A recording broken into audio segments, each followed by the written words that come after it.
Hello guys, welcome back to লিস guidelines. আজকে আমরা যে প্রোজটি নিয়ে আলোচনা করব সেটি হচ্ছে স্ট্রং রুট, যেটি লিখেছেন এপিজে আব্দুল কালাম। এপিজে আব্দুল কালামের সম্পূর্ণ নাম আবুল পাকির জৈনুল আবদিন আব্দুল কালাম। তিনি জন্মগ্রহণ করেন 1931 সালে এবং মারা যান 2015 সালে। He was one of the pioneers of aerospace engineering in India.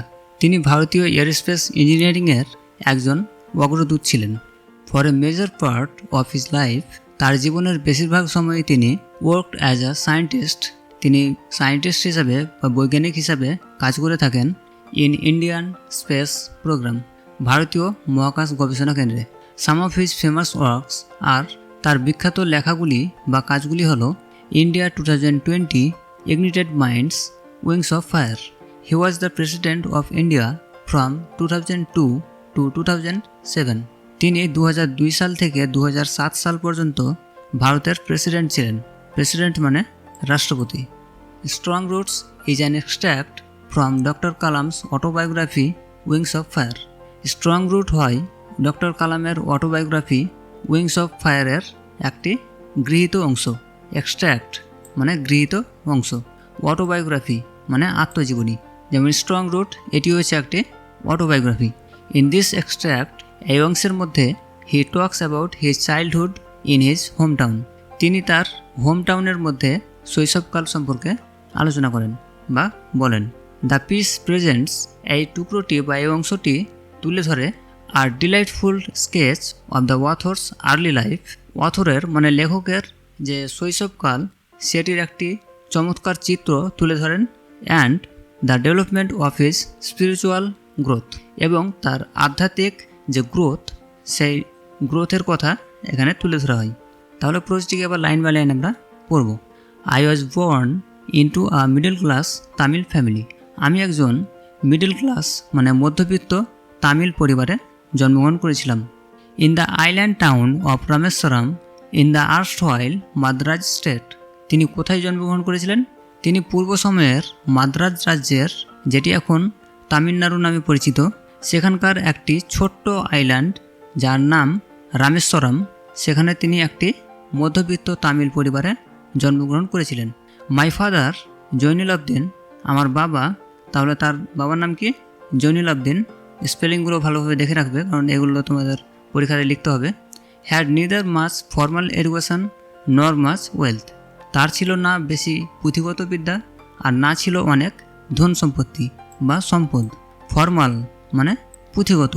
Despite this disadvantages, এতগুলো অসুবিধা থাকা সত্ত্বেও, ডিসঅ্যাডভান্টেজ মানে অসুবিধা, ডিসপাইট মানে সত্ত্বেও, he possessed great innate wisdom, তবুও তার ছিল দারুণ সহজাত জ্ঞান। অ্যান্ড আর ট্রু জেনারেসিটি অফ স্পিরিট, এবং তার মধ্যে ছিল আত্মার এক প্রকৃত উদারতা। He had an ideal helpmate, তার একজন আদর্শ হেল্পমেট ছিলেন মানে সাহায্যকারী ছিলেন। ইন মাই মাদার আসিয়াম্মা, আমার মা আসিয়াম্মার মধ্যে। তাহলে ডক্টর এপিজে আব্দুল কালামের মায়ের নাম আসিয়াম্মা। স্পেলিংটা ভালোভাবে দেখে নিবে। I do not recall the exact number of people, আমার ঠিক সেই লোকজনের সংখ্যাটা মনে পড়ছে না। সি ফেড এভরি ডে, তিনি যতজনকে প্রতিদিন খাওয়াতেন সেই লোকজনের সংখ্যাটা আমার মনে পড়ছে না। But I am quite certain, কিন্তু আমি যথেষ্ট নিশ্চিত, দ্যাট যে far more outsiders ate with us, কিন্তু অনেক বেশি বাইরের লোক আমাদের সাথে খেত, than all members of our own family put together. আমাদের বাড়িতে যতজন সদস্য ছিল তাদের থেকে অনেক বেশি সংখ্যক লোক বাইরে থেকে আসতেন খাওয়ার জন্য, বা তাদেরকে আমার মা খাওয়াতেন। তো এই প্রশ্নটি তোমরা লক্ষ্য করো যে এখানে সাবজেক্ট আই দিয়ে দিয়ে উল্লেখ করা হয়েছে, কারণ এটি হচ্ছে একটি অটোবায়োগ্রাফি। তোমাদের শর্ট কোশ্চেন আসতে পারে যে স্ট্রং রুট কোন ধরনের প্রোজ, তো এটা হচ্ছে একটি autobiographical prose. My parent were widely regarded as an ideal couple, আমার বাবা মা একজন আদর্শ দম্পতি হিসাবে খ্যাত ছিলেন। My mother's lineage was the more distinguished, আমার মায়ের বংশ ছিল ডিস্টিংগুইশড মানে সম্মানীয়। ওয়ান অফ হার ফরবিয়ারার্স, তার পূর্বপুরুষের মধ্যে একজন, having been vested the title of Bahadur by the British, ব্রিটিশদের দ্বারা বাহাদুর উপাধি দেওয়া হয়। মানে এপিজে আব্দুল কালামের মায়ের বংশের একজন পূর্বপুরুষকে ব্রিটিশদের দ্বারা বাহাদুর উপাধি দেওয়া হয়। I was one of many children, আমি অনেকগুলো শিশুর মধ্যে একজন ছিলাম। A short boy with rather distinguished look, যে কিনা দেখতে বেটে এবং যার চেহারা ছিল আনডিস্টিংগুইশড, মানে দেখতে ভালো নয় এরকম একটা চেহারা। Born to tall and handsome parents, যে জন্মগ্রহণ করেছিল একজন লম্বা এবং সুদর্শন বাবা মায়ের কাছে। We lived in our ancestral house, আমরা আমাদের পুরনো বাড়িতে বসবাস করতাম। Which was build in the middle of the 19th century, যেটি তৈরি হয়েছিল 19 সেঞ্চুরির মাঝামাঝি সময়ে। It was fairly large pucca house, এরা ছিল একটি বড় এবং পাকা বাড়ি।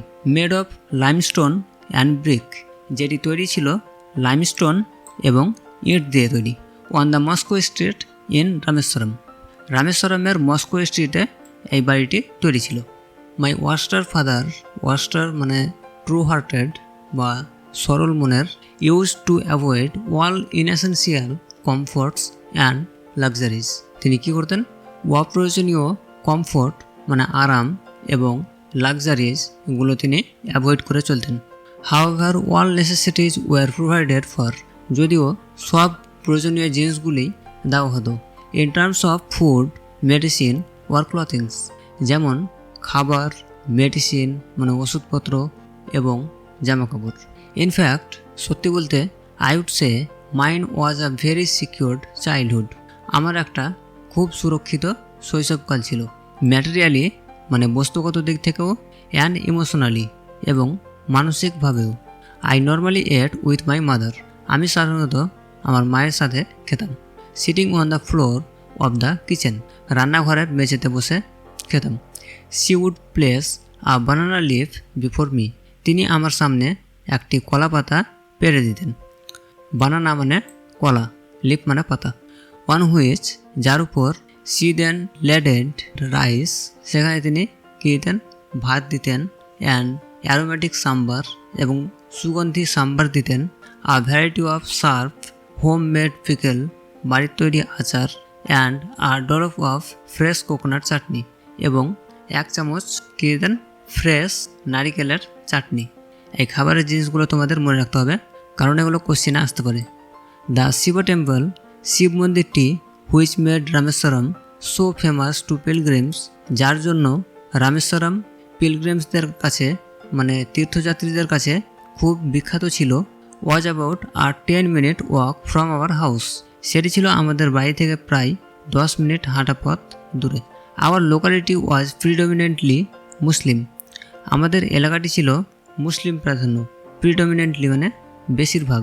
But there was quite a lot of Hindu families too, কিন্তু সেখানে অনেকগুলো হিন্দু পরিবারও বাস করত। Living amicably with their Muslim neighbours, যারা তাদের মুসলিম প্রতিবেশীদের সাথে অ্যামিকেবলি মানে মিলেমিশে বাস করত। There was a very old mosque in our locality, আমাদের এলাকায় একটি খুব পুরনো মস্কো ছিল মানে মসজিদ ছিল। Where my father would take me for evening prayers, যেখানে আমার বাবা আমাকে সন্ধ্যাবেলা প্রার্থনার জন্য নিয়ে যেতেন। তো এই টাইমটা তোমরা মনে রাখবে যে কখন এপিজে আব্দুল কালাম তার বাবার সাথে প্রার্থনা করতে যেতেন, সেটা কোশ্চেনে আসতে পারে। I had not the faintest idea of the meaning of the Arabic prayers chanted, সেখানে আরবি ভাষায় যে দোয়াগুলো পড়া হতো, চ্যান্ট মানে উচ্চারিত করা, তার মানে আমার জানা ছিল না বা তার মানে সম্পর্কে আমার কোনো ধারণা ছিল না।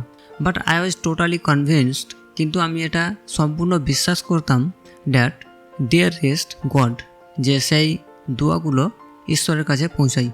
When my father came out of the Moscow, যখন আমার বাবা মসজিদ থেকে বেরিয়ে আসতেন, আফটার দ্য প্রেয়ার্স, প্রার্থনার পর, পিপল অফ ডিফারেন্ট রিলিজিয়ান্স, বিভিন্ন ধর্মের কি লোকজনেরা, উড বি সিটিং আউটসাইড, তার বাইরে বসে থাকতেন, ওয়েটিং ফর হিম, তার জন্য অপেক্ষা করে।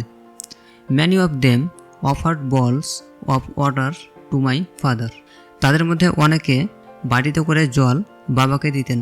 হু would dip his fingertips in them, এবং যার মধ্যে আমার বাবা কী করতেন? আঙুলের ডগাটা দিতেন।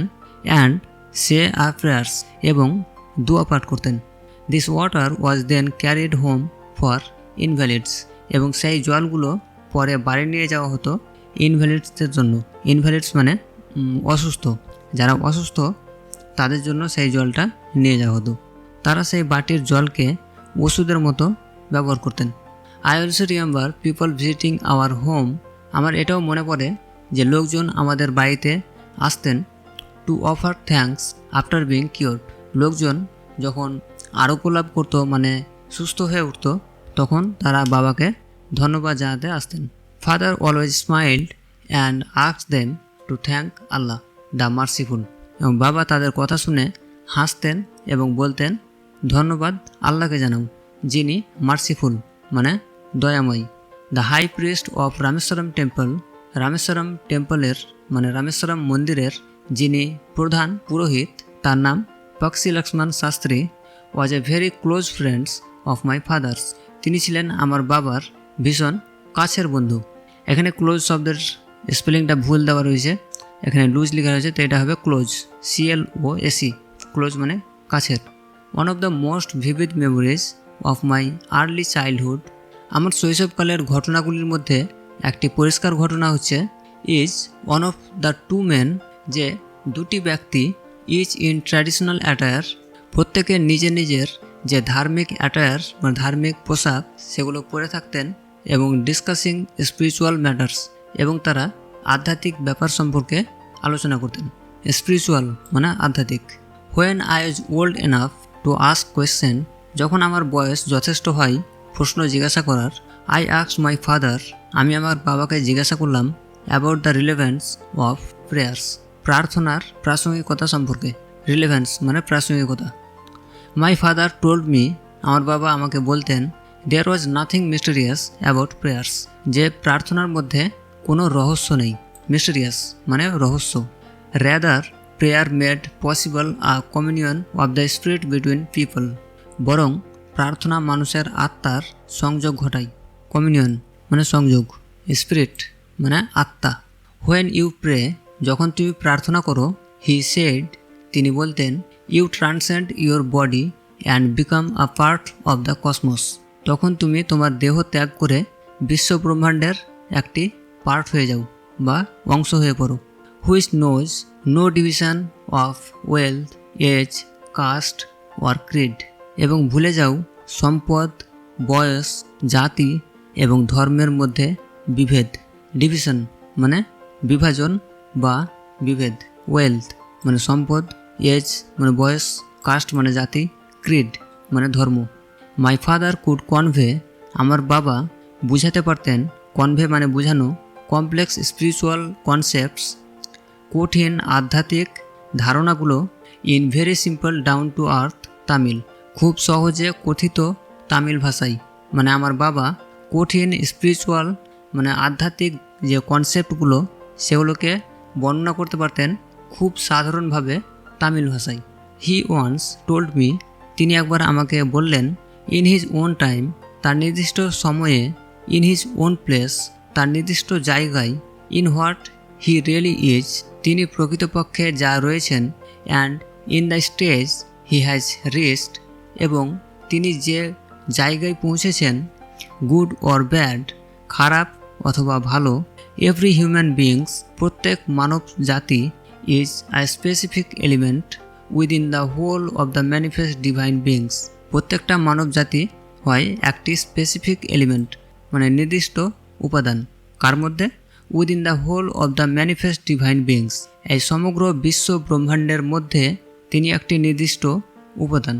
So why be afraid of difficulties, sufferings and problems, তাহলে কিসের কঠিন সময়ের ভয়, সাফারিংয়ের ভয়, সমস্যার ভয়। হোয়েন ট্রাভেলস কাম, যখন বিপদ আসে, try to understand the relevance of your sufferings, তখন তোমার দুঃখ কষ্টের প্রাসঙ্গিকতা বোঝার চেষ্টা করো। Adversity always presents opportunities for introspection, দুর্ভোগ সবসময় অন্তর্দৃষ্টির সুযোগ এনে দেয়। অ্যাডভার্সিটি মানে দুর্ভোগ, অপরচুনিটি মানে সুযোগ, ইন্ট্রোস্পেকশন মানে অন্তর্দৃষ্টি। Why don't you say this to the people, তাহলে তুমি সেই লোকজনদের কেন এইগুলো বলছো না? Who come to you for help and advice, যারা তোমার কাছে সাহায্যের জন্য এবং উপদেশের জন্য আসেন। আই আস্কড মাই ফাদার, আমি আমার বাবাকে জিজ্ঞাসা করতাম। He put his hands on my shoulders, তিনি তার হাত দুটো আমার কাঁধের ওপর রাখলেন।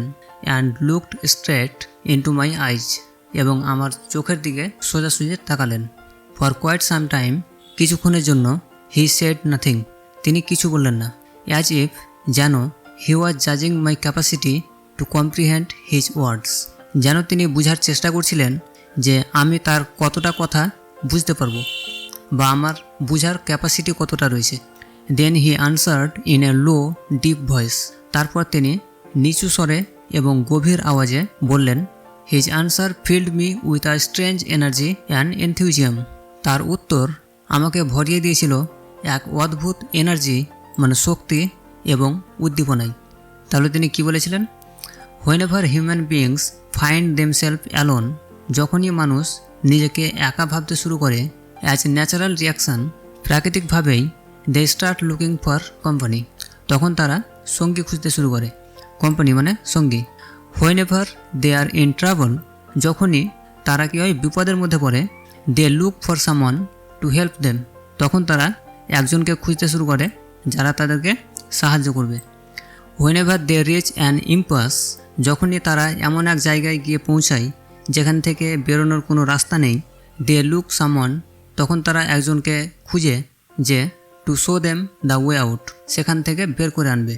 Every recurrent anguish, longing and desires, প্রত্যেক পুনরাবৃত্ত যন্ত্রণা, আশা, আকাঙ্ক্ষা, finds its own special helper, খুঁজে তাদের বিশেষ সাহায্যকারীকে। For the people who come to me in distress, সেই সব লোকজন যারা আমার কাছে বিপদে পড়ে আসে, I am but a go between in their effort to propitiate demonic force with prayers and offerings, আমি শুধু কি করি?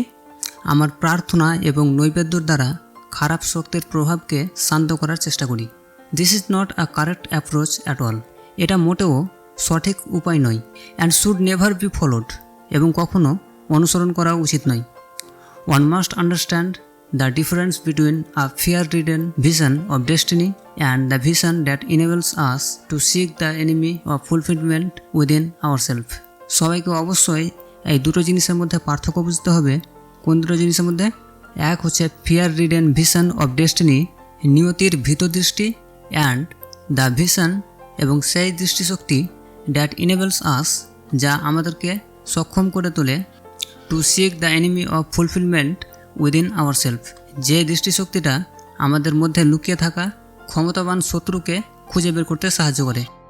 আই রিমেম্বার, আমার মনে পড়ে, my father starting his day at 4 AM, যে আমার বাবা সকাল 4টার সময় কী করতেন? তার দিন শুরু করতেন বাই রিডিং দ্য নামাজ, নামাজ পড়ার পর, বিফোর ডন মানে সকাল হওয়ার আগেই। আফটার দ্য নামাজ, নামাজের পর, he use to walk down to I small coconut গ্রুভ, তিনি একটি ছোট্ট নারকেলের বাগানে যেতেন। উই ওন্ড, যেটি আমাদের অধীনে ছিল, about 4 mile from our home, যেটি আমাদের বাড়ি থেকে 4 মাইল দূরে ছিল। He would return with about 8 dozen coconuts, তিনি 1 ডজন কোকোনাট নিয়ে মানে নারকেল নিয়ে ফিরে আসতেন। কীভাবে নিয়ে আসতেন? Tied together thrown over his shoulder, একসাথে বেঁধে তার কাঁধের ওপর নিয়ে আসতেন। অ্যান্ড অনলি দেন, এবং তারপরই, would he have his breakfast, তিনি তার ব্রেকফাস্ট মানে সকালের খাবারটা খেতেন। দিস রিমেন্ড হিজ রুটিন, এই রুটিনটি একই রকম চলতেছিল। ইভেন হোয়েন, এমনকি যখন, he was in his late 60s, যখন তার বয়স 60 বছর অতিক্রম করে ফেলে, তখনও তিনি তার এই রুটিনটি চালিয়ে যান। I have throughout my life, আমার পুরো জীবন, tried to emulate my father in my own world of science and technology, আমার বিজ্ঞান এবং প্রযুক্তির জগতে আমি সবসময় আমার বাবাকে অনুসরণ করে চলার চেষ্টা করতাম। ট্রাইড টু ইমুলেট মানে অনুসরণ করে চলার চেষ্টা। I have endeavored to understand the fundamental truths revealed to me by my father, আমি প্রচেষ্টা করতাম কি করার? To understand the fundamental truths, সেই মৌলিক সত্যগুলো বুঝার চেষ্টা করতাম। ফান্ডামেন্টাল ট্রুথ মানে মৌলিক সত্য। Revealed to me by my father, যেগুলো আমার বাবা আমাকে বলেছিলেন। অ্যান্ড ফিল কনভিন্সড, এবং উপলব্ধি করি বা বুঝতে পারি, দেয়ার এক্সিস্ট আর ডিভাইন পাওয়ার, যে একটি ঐশ্বরিক শক্তি রয়েছে, দ্যাট ক্যান লিফট ওয়ান, যা একজনকে মানে বের করে, ফ্রম কনফিউশন বিভ্রান্তি থেকে বের করে, মিজারি দুঃখ থেকে বের করে, মেলাঙ্কলি যন্ত্রণা থেকে বের করে, অ্যান্ড ফেলিওর এবং ব্যর্থতা থেকে বের করে, and guide one to one's true place এবং একজনকে কী করে সঠিক পথে চালিত করে, and once and individual severs his emotional and physical bonds এবং যখন একজন ইন্ডিভিজুয়াল মানে একজন সেভার মানে কাটিয়ে ওঠে তার ইমোশনাল মানসিক এবং ফিজিক্যাল বন্ড শারীরিক বন্ধন, মানে একজন যখন তার মানসিক এবং শারীরিক বন্ধন কাটিয়ে ওঠে তখন সে he is on the road to freedom স্বাধীনতা অর্জন করে, হ্যাপিনেস সুখী হয়, অ্যান্ড পিস অফ মাইন্ড এবং মনের শান্তি লাভ করে। তাহলে এই হচ্ছে তোমাদের স্ট্রং রুট। আশা করছি তোমাদের ভালোভাবে বুঝতে পেরেছি। যদি ভালো লাগে তাহলে ভিডিওটিকে লাইক করো এবং বন্ধুদের সঙ্গে শেয়ার করো। আর বাকি লেসনগুলো এইভাবে দেখে দিতে হলে চ্যানেলটি এখনই সাবস্ক্রাইব করে পাশে বেল আইকনটি ক্লিক করে দাও। দেখা হচ্ছে পরের ভিডিওতে।